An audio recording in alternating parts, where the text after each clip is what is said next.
taubat. Taubat secara umum ada taubat biasa, ada taubat nasuha. Demikian ya yang sering kita dengar. Namun di sini beda ya. Ada taubat am, ada taubat khos. Bahkan yang lebih tingginya lagi ada taubat khawasil khawas. Khos am umum, khos khusus, khawasil khawas itu khusus di antara orang-orang yang khusus. Dulu ketika saya masih kecil gitu ya, yang sering diungkap itu kalimat hadirin jemaah sekalian, kata mubaliknya itu. Taubat itu bahwa yang disebut dengan am dan khos itu biasanya apa? Puasa ya, puasa. Ada puasa umum, puasa khusus, puasa khususil khusus katanya. Padahal khususil khusus bahasa Arabnya itu khawasil khawas. Khusus itu bahasa Indonesia, tapi kalau diarabkan menjadi khususil khusus. Arab ke Indonesiaan itu ya. Nggak ada di pengamusnya, nggak ada. Yang dimaksud mungkin khawasil khawas ya. Yang saya lihat hampir di setiap materi tentang tasawuf itu ada pembahasan am dan khawas. Kalau am seperti kemarin tuh ya, ada talqin am, talqin khawas. Sekarang ada taubat am, ada taubat khawas. Wah, masya Allah ya. Dan memang di hampir pembahasan tasawuf memang ada am dan khawas. Seperti sholat bagaimana? Ya tetap ada sholat am, ada sholat khawas. Sholat am gimana? Sholat yang hanya sebatas mengerjakan kefarduannya, kesunahannya, dan rukun-rukunnya yang sab'ata asyar itu. Dari mulai berdiri alal qiyam, qiyam alal qadiri, berdiri bagi yang mampu, sampai kepada uluk salam. Nah, itu disebut dengan sholatul am, sholat yang umum. Jangankan kita para katakanlah pecinta majelis ta'lim dan majelis zikir ya, anak TK sendiri pun insya Allah sanggup untuk melaksanakan sholatul am, sholat yang memenuhi syarat, sholat yang memenuhi tentang kefarduan, kesunahan dan rukun-rukunnya. Sementara sholat yang khawas gimana? Sholat yang khawas itu yang tidak ada tujuan selain Allah. Bukankah sholat itu tujuannya salah satu diantaranya untuk inna sholata tanha 'anil fahsya'i wal munkar, bahwa sesungguhnya sholat adalah, sholat itu bisa mencegah perbuatan dan keji dan munkar. Iya, kalau dari sisi fadilah mah, tapi tujuan puncak dari segala niat adalah illallah gitu ya. Jadi untuk orang-orang khawas itu tidak mengiktikadkan sesuatu selain Allah, bahkan tidak menyimpan sesuatu selain Allah di dalam kalbunya. Jadi kalbunya hanya ada siapa tuh? Ya, satu-satunya hanya ada Allah. Ya, apakah berat? Ya, teorinya mah gampang teori. Tapi pelaksanaan super berat.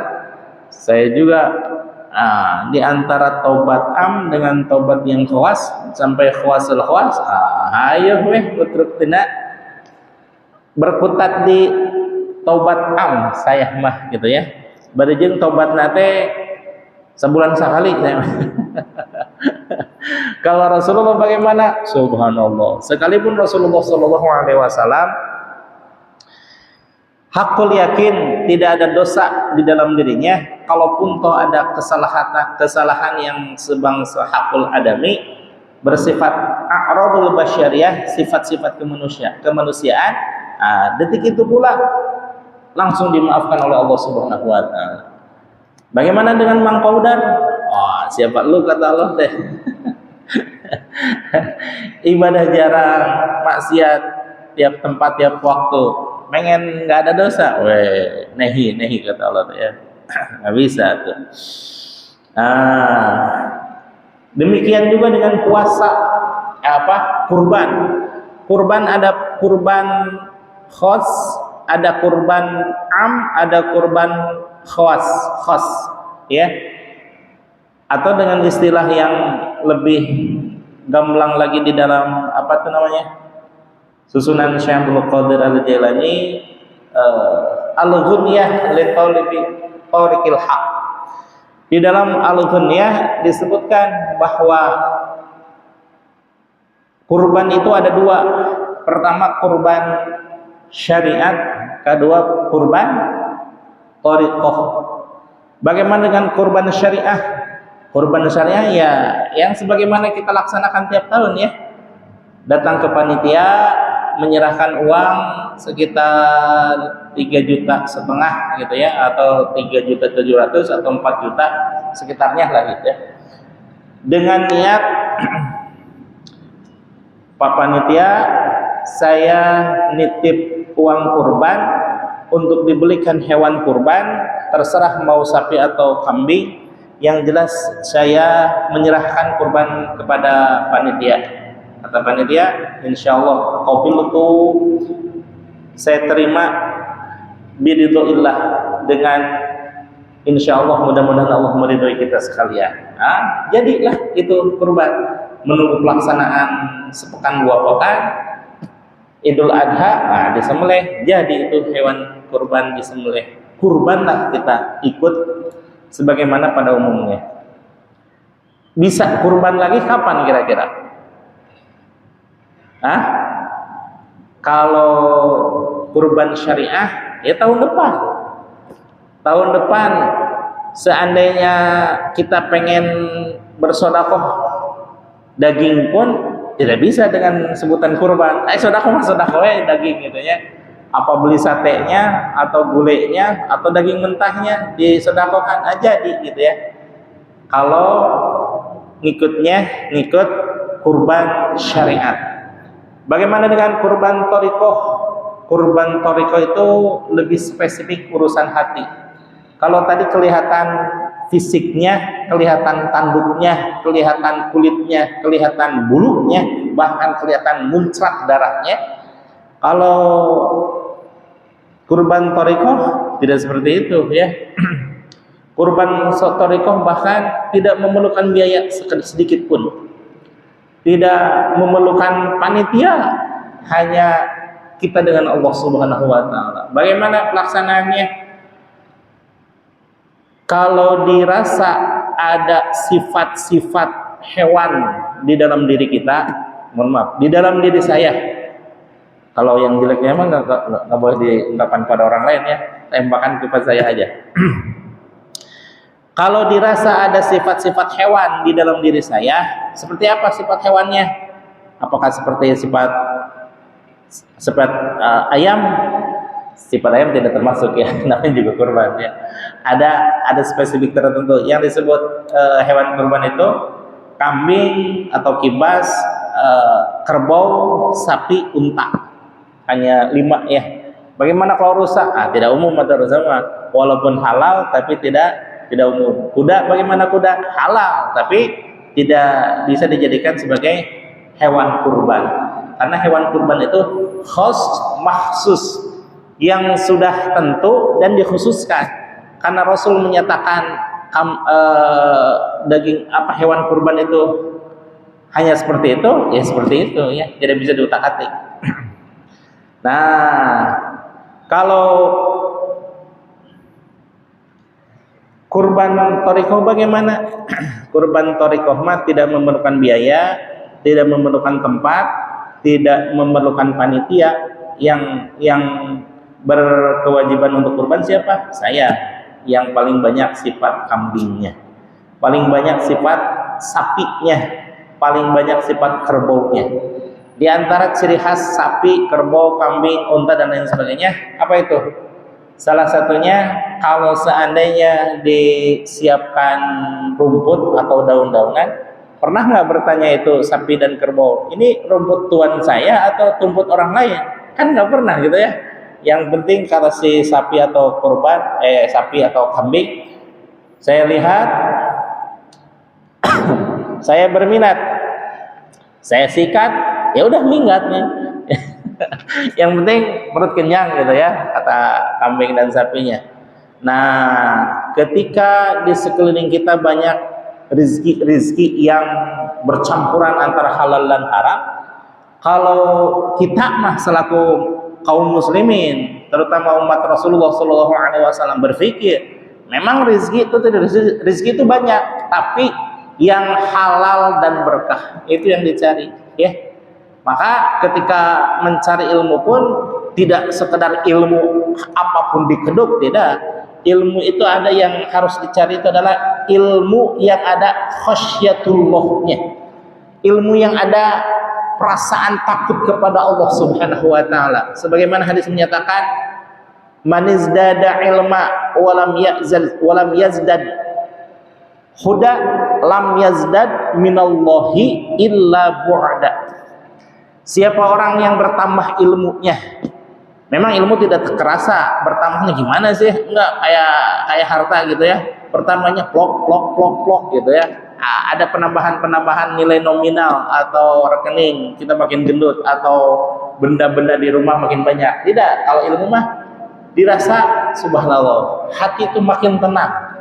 Semakin tahu seseorang terhadap ilmu pengetahuan, semakin kerasa ada hidayah dari Allah Subhanahu wa taala. Nah, begitu ya. Man izdada ilma walam yazdad bu'da walam yazdad huda.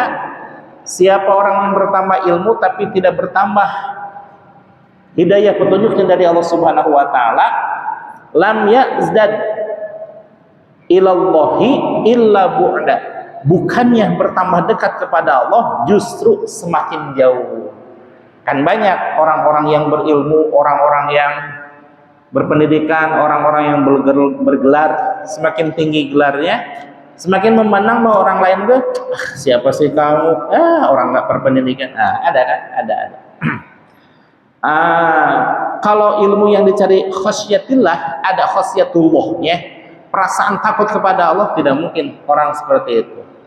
Kemudian ilmu yang harus dicari itu adalah ilmu yang ada binurillah, cahaya Allah. Cahaya Allah itu fungsinya buat apa? Ketika kita berada dalam satu kegelapan, orang tidak ada membimbing, orang tidak ada mengarahkan, tapi dengan ilmu kita, subhanallah, seolah-olah ilmu itu menuntun kepada jalan yang benar. Nah, gitu ya. Bi khasyatillah. Yang kedua itu ya, bi khasyatillah, binurillah. Yang ketiganya adalah ilmu yang semakin hari semakin terasa bahwa diri kita semakin, kalau istilah Imam Syafi'i, semakin bodoh. Semakin aku mengetahui suatu perkara, semakin terasalah bahwa diriku adalah bodoh. Kita belajar ilmu fikih nih misalkan ya, bab jihad, bab muamalah, bab syariah, bab munakahat, bab jinayat, segala macam dikuasai. Bertambah.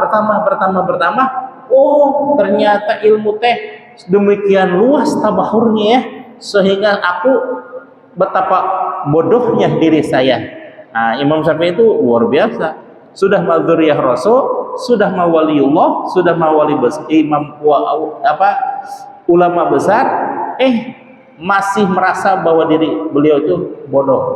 Padahal subhanallah ya, ketika ya Imam Syafi'i mesantren, selalu ditutup dengan kayak gini,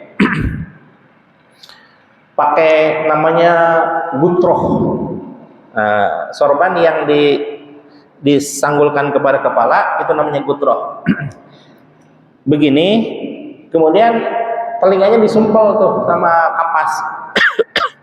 Sehingga orang-orang bertanya, wahai Syafi'i, kenapa engkau seperti itu? Menyumpal telinga dengan kapas dan juga menutupi muka dengan gutroh katanya. Nah, jawaban Imam Syafi'i sederhana. Saya tidak ingin mendengar apapun selain apa yang diucapkan oleh guru saya.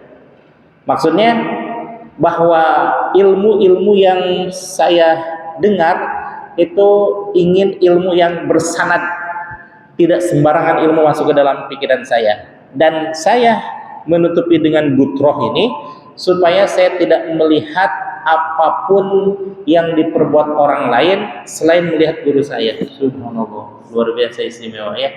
Dan apa yang menancap di dalam beliau itu selamanya tidak akan pernah lupa. Karomah Imam Syafi'i ya, karomah Imam Syafi'i. Menghafalnya aja Al-Quran usia 7 tahun ya. Bagaimana usia beliau sampai 51 tahun, dahsyat luar biasa keilmuannya. Nah, tapi sedemikian tabahur ilmunya Imam Syafi'i, tetap beliau merasa tidak akan mampu. Saya merasa bodoh, begitu ya. Itu yang ilmu yang ada khasyatilahnya itu seperti itu. Ilmu yang ada nurillah itu seperti itu. Mudah-mudahan kita semuanya diwarisi oleh Allah Subhanahu wa taala ilmu yang ada khasyatillah dan ilmu yang ada binurillah. Amin ya Allah ya rabbal alamin.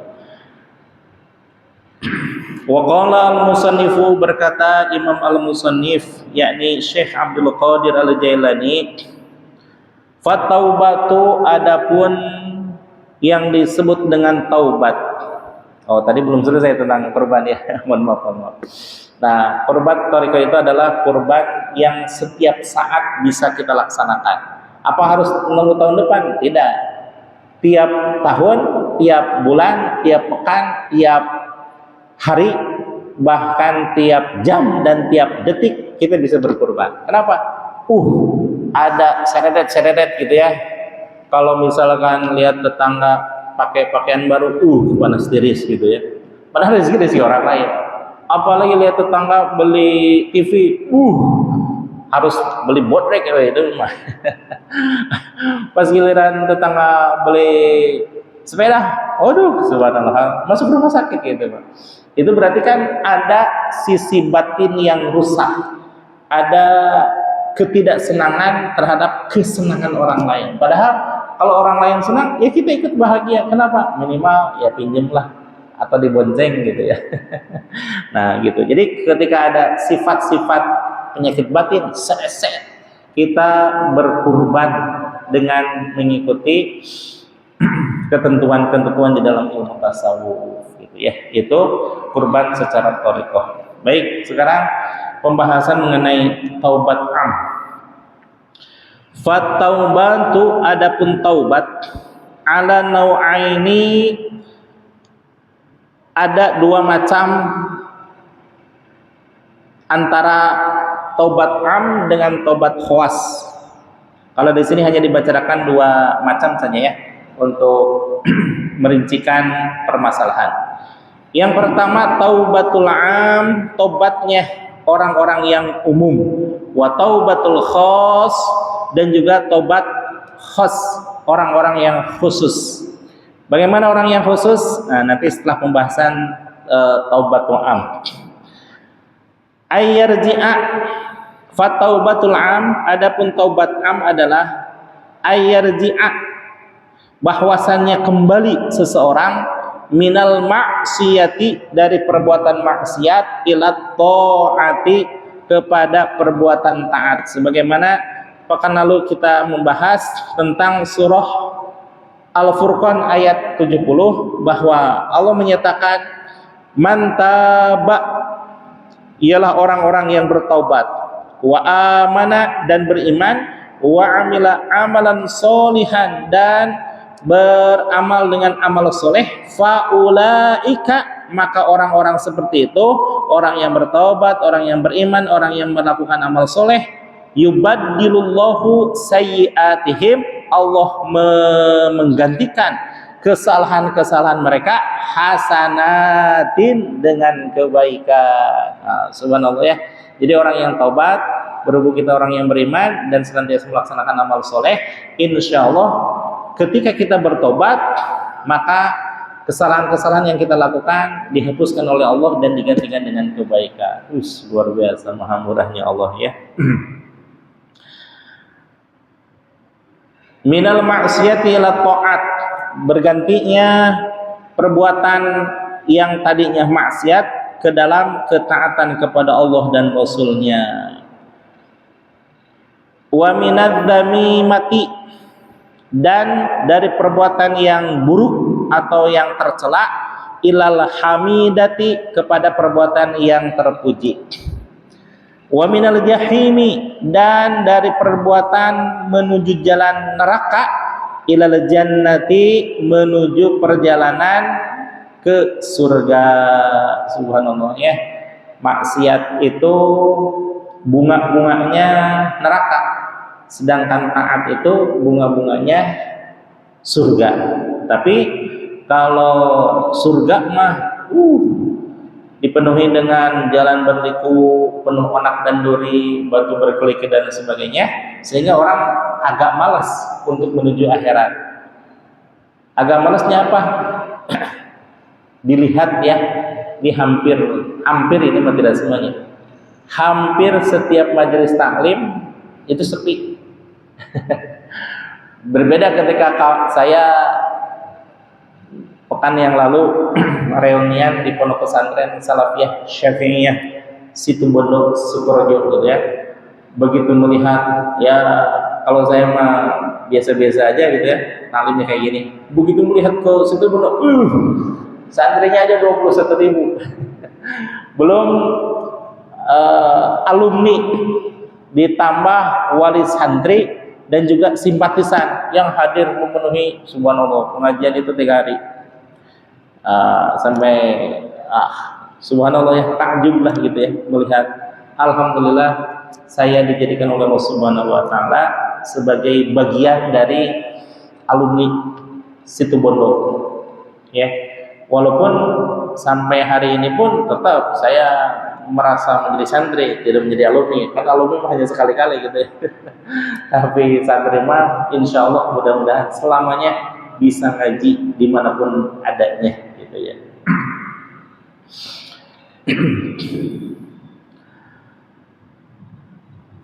Minal jahimi ilal jannati, minal jahimi, dari perjalanan perbuatan yang mengarah ke neraka ya. Coba ya, di dangdutan ada yang berbayar, kira-kira perlu undangan nggak dangdutan? tidak perlu undangan. Bahkan jauh hari sebelumnya orang sudah merencanakan 3 hari lah misalnya. Di sana ada dangdutan. Oh, sudah merancang itu. Nanti pas jam sekian nggak boleh ada acara kecuali menghadiri. Sudah mah berdesak-desakan, gelap di sana sini, hujan becek, kalaupun lapar harus beli jajanan, tetap aja berjubel itu yang dangdutan atau wayang dan lain sebagainya. Tapi coba pengajian, Allahu Akbar, sudah mendapat snack atau minuman atau makanan, jarang yang hadir ya. Jarang yang hadir. Kenapa? Emang sudah digariskan ya. Wa minal jahimi ilal jannati, dan dari perjalanan amaliyah atau perbuatan yang mengarah ke perjalanan menuju neraka, ilal jannati, berubah menjadi perjalanan menuju surga. Itu yang artinya tobat ya. Wa min rohatil badani, dari kenyamanan badan. Nyaman tuh badan gimana? Ya kalau ingat-ingat nafsu mah ya, habis maghrib enaknya kan gimana? Pulang kerja teh manis sambil nonton TV, gogoleran. Itu kesenangan itu saya. Itu kan menurut nafsu. Tapi kalau menurut ruhaniyah, justru waktu yang paling barokah adanya di maghrib sama isya. Kenapa? Karena diapit oleh dua waktu yang sangat istimewa, maghrib dan isya. Maka seluruh waktu maghrib dan isya itu berkah semuanya. Kalau subuh ke duhur agak lama, orang bisa beraktivitas apapun. Kemudian asar, duhur ke asar itu pun agak lama, ya katakanlah 3 jam. 3 jam orang bisa beraktivitas apa aja. Asar ke maghrib itu pun sama, 3 jam. 3 jam melakukan aktivitas segala macam. Kalau maghrib sama isya, hanya orang-orang yang beruntunglah, yang memilih badannya walaupun secara nafsu. Mungkin saya aja kali ya yang merasa ingin gitu berleha-leha dan lain sebagainya. Kalau bapak kayaknya kayak enggak ya. Nah, maka beruntunglah orang-orang yang memilih badannya untuk hadir ke majelis taklim, hadir ke majelis zikir, hadir ke majelis apapun itu ya, kata orang yang tidak hadir. Atau kan sama wae Pak, saya ini juga kan mendengar tuh dari masjid juga kedengaran ini. Iya kan beda tuh tempatnya. Kalau di tempat-tempat yang lain selain majelis taklim walaupun kedengaran itu banyak godaannya. Kenapa? Ada tamu ya ngobrol surat tahu-tahu azan isya gitu ya. Scroll HP dan lain sebagainya, tiba-tiba habis waktu dan lain sebagainya. Udah banyak godaan gitu ya. Dan kalau seandainya majelis taklim boleh didengar di keberkahan itu ya, keberkahan majelis taklim boleh didapatkan oleh orang-orang yang berada di luar majelis taklim walaupun kedengaran, itu biasanya menjadi senjata untuk apa? Senjata sebagaimana saya dulu ketika malas. Naon capek-capek cina hadir ke majelis taklim cangkel mendingan ini dia tuh di rumah. Kenapa? Kedengerannya gitu. Itu beda, itu motifnya beda itu ya. Nah, kalau hadir ke majelis taklim kita mengkhususkan diri, tidak ada HP, tidak ada tamu, tidak ada anak yang minta jajan, tidak ada, terfokus saja gitu ya. Walaupun yang dibicarakannya dari katakanlah 1 jam ini kan ya, 45 menit sih kalau saya ngitung ya. 45 menit hadir di majelis taklim, 45 menit ini katakan ya. Dari 45 menit tersebut, kira-kira yang teringat oleh Bapak berapa menitnya? Subhanallah. Oke, 10 menit lah ya. Di antara 10 menit yang ingat itu, berapa persen atau berapa menit di antara 10 menit ya? Di antara 10 menit yang bisa difahami berapa menit? Ada 3 menit? Ada lah gitu ya. Diperas lagi, di antara yang 3 menit tersebut yang berusaha untuk diamalkan berapa menitnya? Berapa persennya? Dari 3 menit, dari 3 menit ini. 1% lah, karena masih ada perasnya lagi nih. Yang 1% tadi diamalkan, berapa persen yang diistiqomahkan sehingga bisa melaksanakan? Besoknya diamalkan, besoknya lagi diamalkan, lusanya diamalkan, tahun berikutnya diamalkan, 20 tahun yang akan diamalkan masih diamalkan. Berapa persennya kira-kira? Paling ada 0,00 sekian persen ya. Itu majelis taklim. Bagaimana dengan majelis zikir? Kan banyak yang majelis zikir ya. Majelis zikir Ratibul Atas, majelis zikir Ratibul Haddad, majelis zikir Khataman, majelis zikir Samsus Syumus dan lain sebagainya. Itu kita duduk saja di majelis zikir tersebut sama waktunya 45 menit. Tapi keberkahannya lain. Mana berkahnya? Dari awal kita menerima ijazah zikir tersebut sampai duduknya hari itu, dari 45 menit tersebut itu semuanya diamalkan atau tidak? Diamalkan ya, diamalkan. Kemudian yang dari 100% diamalkan tersebut, berapa persennya yang diistiqomahkan? Maksudnya pekan depan diamalkan lagi, pekan depannya diamalkan lagi, bulan depan diamalkan lagi, tahun depan masih ngamalin itu. Berarti berapa persen? 100%. Ya, 100%. Ini yang menyebabkan saya, mohon maaf ya, mohon maaf. Saya sebenarnya lebih cinta majelis zikir daripada majelis taklim. Tapi berhubung Rasulullah Shallallahu Alaihi Wasallam menyeimbangkan antara majelis taklim dengan majelis zikir, ya saya cinta dua-duanya. Bagaimana mau bisa mengamalkan kalau tidak mengetahuinya? Wa kullu man bi ghairi ilmin ya'malu amaluhu mardudatun la tuqbalu. Sahajalma nu amal teu jeung ilmuna amalna teh ditolak teu ditarima. Bagi yang mencintai majelis zikir tapi tidak mencintai majelis taklim, itu kurang bagus ya, karena tidak mengikuti sunnah Rasul. Sunnah Rasul itu bagaimana? Menyeimbangkan antara amaliyah dengan ilmiah, menyeimbangkan dan menghiasi ilmiah dengan amaliyah, gitu ya. Insya Allah kita mah cinta majelis taklim, cinta majelis zikir.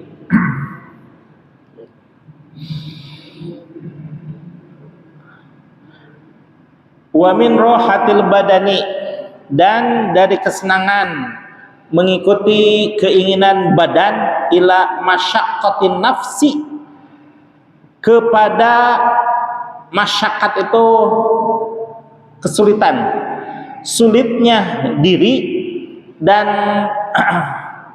sulitnya diri itu untuk mengekang hawa nafsu, bidzikri, dengan zikir, wal juhdi, dan kesungguhan di dalam mengendalikan hawa nafsu, wasa'il qawiyyi, dan berusaha untuk tetap berada di dalam ketaatan kepada Allah Subhanahu wa taala sekuat tenaga.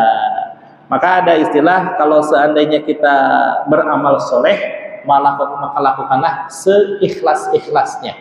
Bagaimana kalau menghindari maksiat? Sesobar-sobarnya, bukan seikhlas-ikhlasnya. Kalau menghindari maksiat seikhlasnya, aduh saya mah nggak ikhlas kalau meninggalkan maksiat itu. Oh, berarti maksiat terus kalau gitu ya. Sesobar-sobarnya. Memang keinginan hawa nafsu, keinginan badan emang yang enak-enak, tapi itu kan ada dilanggar syariat. Oh, kalau melanggar syariat, tidak jadilah. Itu kan sesabar-sabarnya. Wa taubatul khos, adapun yang dinamakan dengan taubatul khos, ayarji'a, bahwasannya kembali seseorang, ba'da husulu hadhihi taubah, setelah tercapainya taubat yang di atas. Maksudnya tadi ayarji'a minal ma'siyah ila ta'ah, wa minadz dzamimah ilal hamidah, wa minal jahimi ilal jannah, wa min rahatil badani ila masyaqqatin nafsi bidzikri wa juhdi wa sa'il qawiyyi. Wa sa'il qawi itu semuanya sudah tercapai. Ada tahapannya lagi. Kalau yang khawas, seperti beginilah. Kalau seandainya tingkatan saya, kalau makan itu bagaimana? Tingkatan saya mah cukup baik dengan kenyang. Tapi bagi orang-orang yang betul-betul menjaga dirinya, setelah kenyang lain bukan kenyang, menjaga kesehatan tubuh. Bahkan guru saya Kiai Haji Hasan di Gontor ya, pembinaan Gontor sekarang, kalau makan itu bukan dalam artian 4 sehat 5 sempurna, bukan, tapi ini saya makan untuk umat. Kenapa? Umat yang saya ayomi minimal di pesantrennya beliau itu 18.000, tapi dengan cabang-cabangnya gitu ya, 18.000. Nah, beliau dengan menjaga kesehatan kan masih bisa berinteraksi dengan santri-santrinya, masih bisa mengajar santri-santrinya. Itu maksudnya, saya makan untuk umat, katanya. Saya tertegun deh waktu kemarin berbicara dengan para alumni Gontor. Masya Allah, Kiai Hasan itu pantasan usia sudah 78 tahun masih sanggup untuk melaksanakan olahraga sepak bola. Itu luar biasa gitu kan. Bagaimana saya? Saya mah karena hitungannya kenyang, banyak itu selekopay gitu.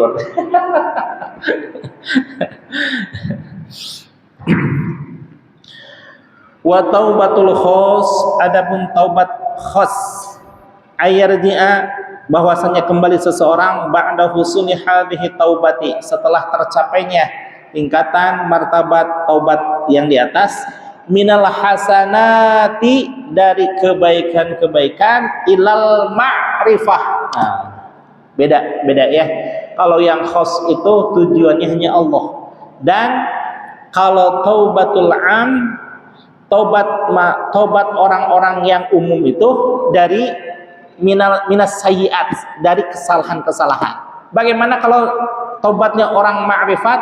Wa taubatul ma'rifati, orang-orang ma'rifat itu bertobatnya melakukan kesalahan ilal abror, minal hasanati ilal ma'rifah. Subhanallah ya, bukan semata-mata kebaikan. Kebaikan itu ada kebaikan hanya untuk diri, kebaikan untuk lingkungan, kebaikan untuk umat, kebaikan untuk Allah.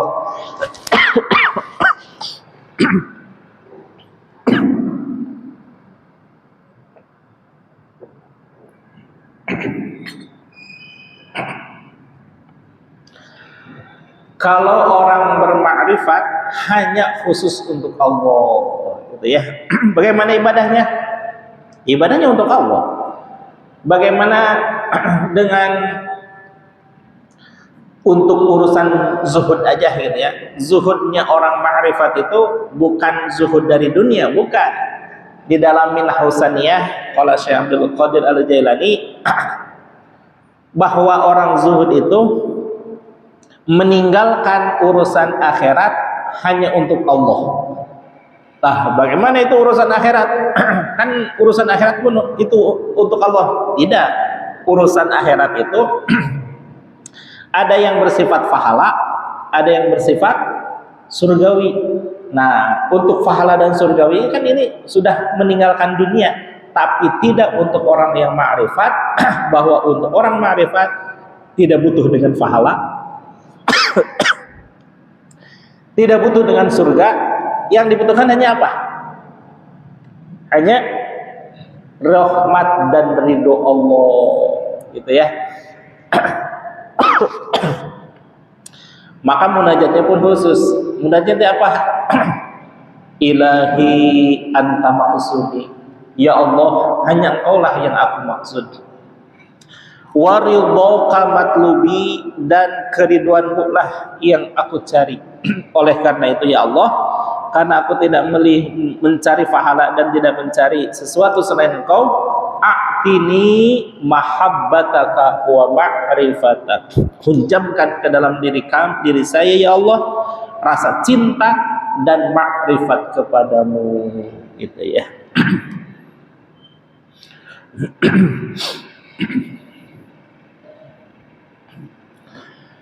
Wa minal ma'arifi ilad darajati,